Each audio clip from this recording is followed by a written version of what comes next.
Bonjour, bonjour mesdames et messieurs, bonjour chers amis, chers camarades.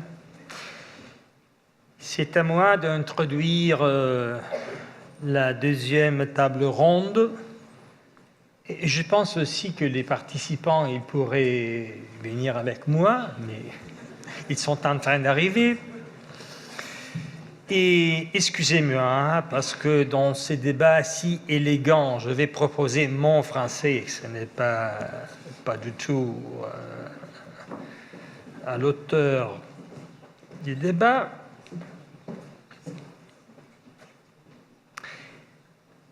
Mon discours va être un discours bref, nécessairement schématique et délibérément quelque peu provocateur.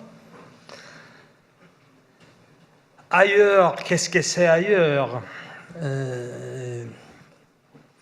Enfin, j'ai décidé de parler de l'Europe, parce que je pense que vous parlez de la gauche dans l'Afrique du Sud, au Brésil, il aurait été intéressant, mais finalement, c'est dans le cadre européen qu'on discute de l'histoire et du destin de la gauche française. C'est au tournant du siècle, autour de l'année 2000, que nous, les socialistes, nous avons touché les points les plus élevés de notre influence politique en Europe. On me rappelle l'Europe à 15, les conseils européens, 12 premiers ministres socialistes, dont le président et 11 vice-présidents de l'Internationale socialiste, y compris l'Allemagne, la France, l'Italie, les Royaumes-Unis, toute l'Europe.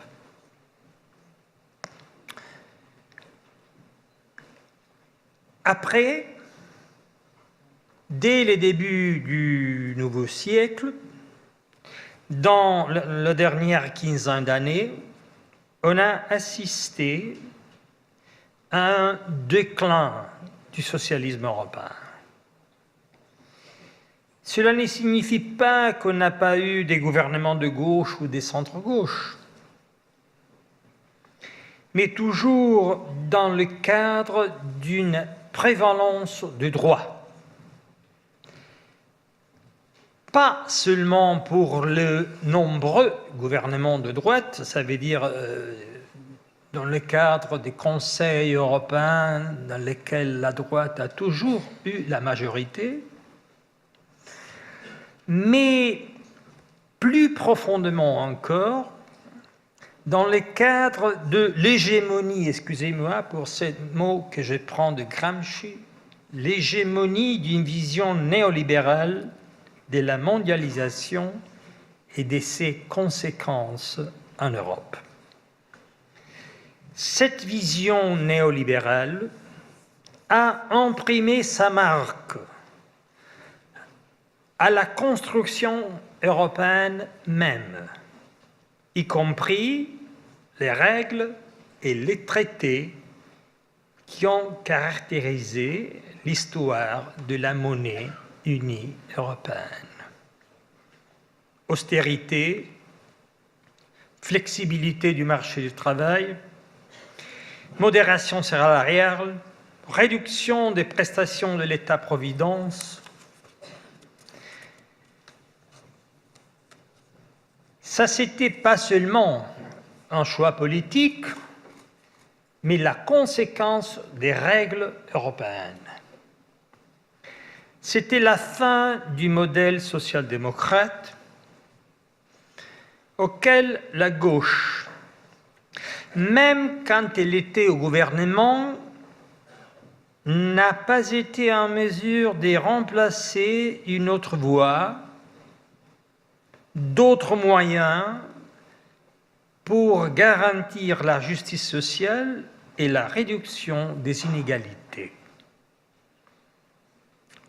La gauche a payé les prix les plus élevés en Europe à la contradiction cruciale de notre époque entre la dimension globale de la finance et de l'économie et le caractère encore national, strictement national, de la politique. Prisonnière des marchés financiers et de la technocratie européenne et internationale. On connaît les résultats. Sur le plan économique, la crise de 2007, de laquelle on n'est pas encore pleinement sorti. Sur le plan social, la croissance des inégalités, les taux d'inégalité en Europe est désormais au même niveau du début du XXe siècle. Ça veut dire que le siècle social-démocrate a été totalement effacé. Oublié.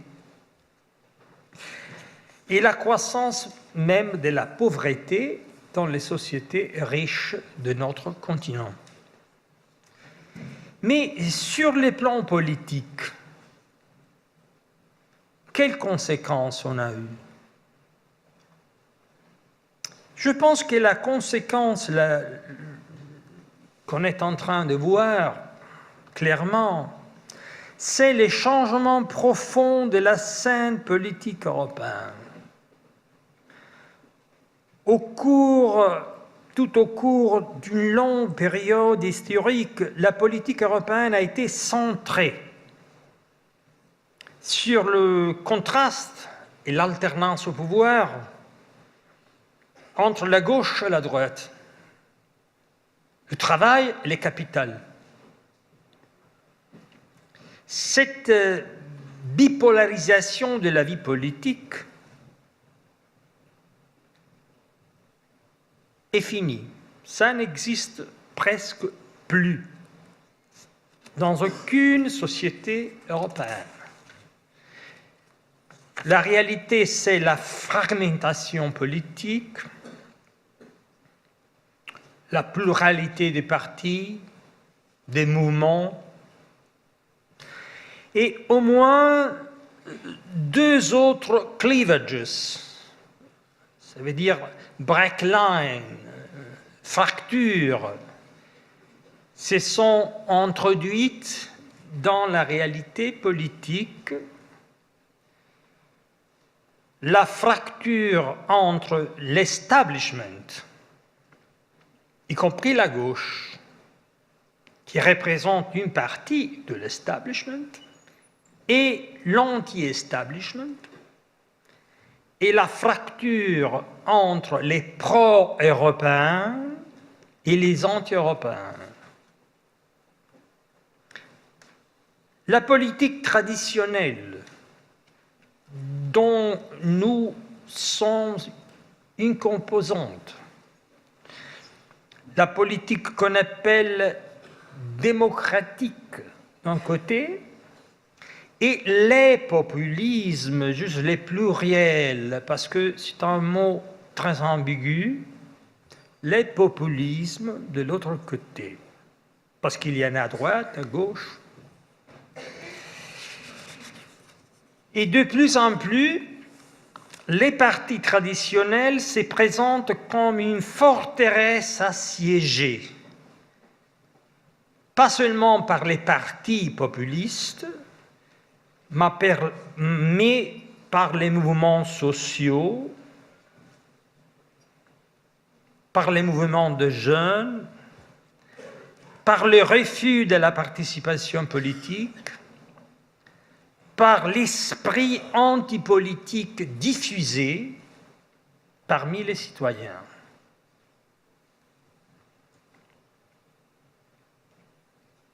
Ça, c'est la nouvelle réalité européenne. Bien sûr, avec des différences entre les différents pays. mais avec des tendances communes.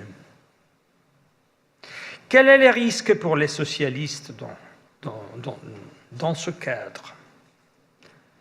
Les risques, à mon avis, c'est de rester dans la cage de l'establishment traditionnel, d'être obligé à coopérer avec la droite, ce qui arrive dans plusieurs pays, et notamment à niveau européen, où nous avons un président de la Commission de la droite et un vice-président socialiste. Partenaire de la droite, au nom de la responsabilité contre le populisme, et normalement partenaire minoritaire, junior partner de la droite. C'est ça le destin des socialistes. Il y a parmi nous des amis, des camarades qui pensent que dans ce cadre, on peut rechercher la leadership en se proposant comme des libéraux plus modernes de la vieille droite. Il s'agit d'une sorte de redécouverte de la troisième voie. À mon avis, ça ne nous mène nulle part, seulement à couper nos racines sans gagner rien de nouveau. La relance d'un projet socialiste alternatif à la vision libérale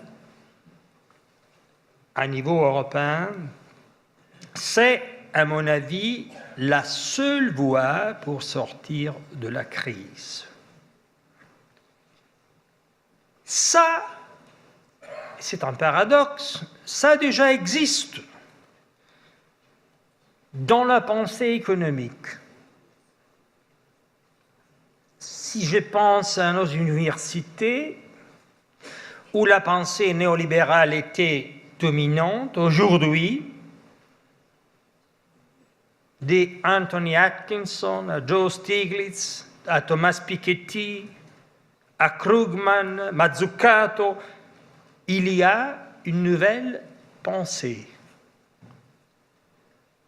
Mais cette nouvelle pensée n'a pas été capable jusqu'à maintenant d'influencer, d'exercer son influence suffisamment sur la politique socialiste. Il y a, à mon avis, sur ces chemins, deux conditions que je indique pour conclure mon introduction. Premier, il faut, je pense, regarder avec un esprit ouvert ce qui se passe en dehors de la politique traditionnelle. Bien sûr, il y a aussi une droite affreuse. Il y a le racisme, il y a beaucoup de choses inacceptables. Mais dans cette réalité qu'on appelle un peu trop simplement populisme, il y a aussi la révolte contre des privilèges et des inégalités insupportables. Dans cette dimension qu'on appelle un peu trop simplement anti-européen, il y a aussi des critiques aux erreurs et aux défauts de l'Europe qui représentent un défi que la gauche doit relever. C'est à nous, à mon avis, si nous ne voulons pas rester les partenaires de la droite libérale, inclure les forces nouvelles, notamment la jeunesse, dans un mouvement pour les changements qui s'élargit au-delà de la tradition et de la force socialiste. Deuxième condition, il nous faut un projet européen fort. C'est l'Europe, la dimension politique d'une nouvelle saison pour la gauche et pour les socialismes. Ce qui signifie ouvertement prendre en main la cause d'une Europe plus unie au point de vue politique, j'ai dit clairement d'une Europe fédérale, plus démocratique. Désormais, il est clair qu'il n'est pas possible de maîtriser des crises comme la crise des réfugiés ou un défi difficile comme le défi de l'immigration sans l'unité politique de l'Europe. Et il nous faut une plateforme courageuse et claire, nette et claire, alternative à l'austérité. Il ne suffit pas corriger. Je ne veux pas sous-estimer les éléments nouveaux qu'il y a, la flexibilité, ça aussi, le résultat de l'influence socialiste, mais il ne suffit pas. Une alternative nette et claire pour un Europe. Au cœur de la crise européenne, il n'y a pas la dette. Il y a la chute des investissements, l'absence d'une politique de croissance nouvelle, le chômage, l'absence des droits sociaux européens. Il faut totalement changer la direction de l'Europe. Au moins, il faut poser ces problèmes clairement. On est à la veille d'un sommet des leaders socialistes important. C'est l'occasion pour sortir d'un débat européen qui reste dominé par la dialectique entre les différents intérêts nationaux et pour poser au centre du débat européen un projet socialiste radical pour changer la direction de l'Europe. Voilà, à mon avis, la condition pour repartir, pour relancer la présence du socialiste dans notre continent, pour sortir du risque de devenir une force marginale et totalement au service d'une vision libérale de l'Europe. Merci.